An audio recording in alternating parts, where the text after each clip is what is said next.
வா நான் வராங்க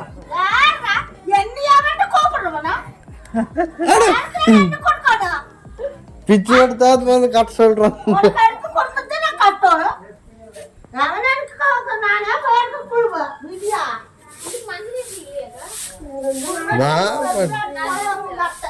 தேவையில்லாம பொய்யகிய சொல்லி பஞ்சாயத்துல சிக்கி பனிஷ்மெண்ட்டுக்கு ஆளாயிராங்க.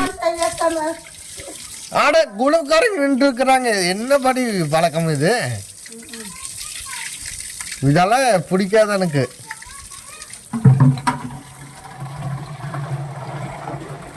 எனக்கு உன் மேலதான் ஒரு சந்தேகம்.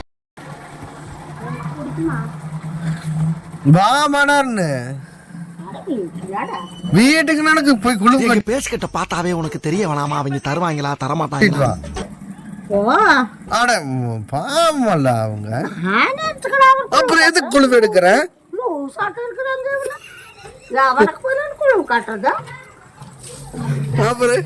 அப்புறம் எதுக்கு வட்டி எடுக்கிறேன்? இது என்ன வம்பா இருக்குது? எடுக்கும் போது நல்லா இருந்துச்சு உனக்கு. நான் வாங்க இத வீட்டுக்குள்ள போறாங்க. இதெல்லாம் ஏமாத்துற வேலைன்னு அப்பவே நான் சொன்னேன். எவனாவது கேட்டீங்களாடா?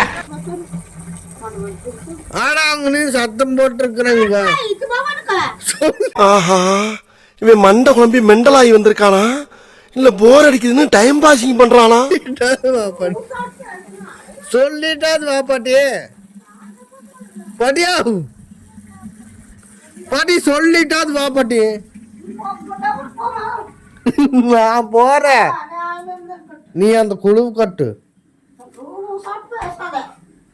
ஆனா வர்றாங்க இருங்கண்ணா. வர சொல்றதுங்களா? வா பாட்டி, ஒரு வாரம் சொல்லிட்டு வந்துரு பாட்டி. என்ன ஜம்பம் உனக்கு? பொம்பளை குழு எடுத்து நீ காப்பி குடிச்சு நின்று இருக்கிற குழுவுக்காரங்க வந்து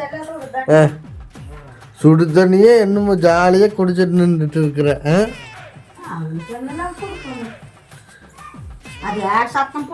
அதுதான் நீ சத்தம் போட்டு இருக்கிறாங்க. பாத்தியாடா கிளவிக்கு கொழுப்ப. எப்படியாவது இன்னைக்கு பிச்சையாவது எடுத்துட்டு வந்து கட்டுங்கம்மா, என்னால பதில் சொல்ல முடியாதுங்கிறாங்க.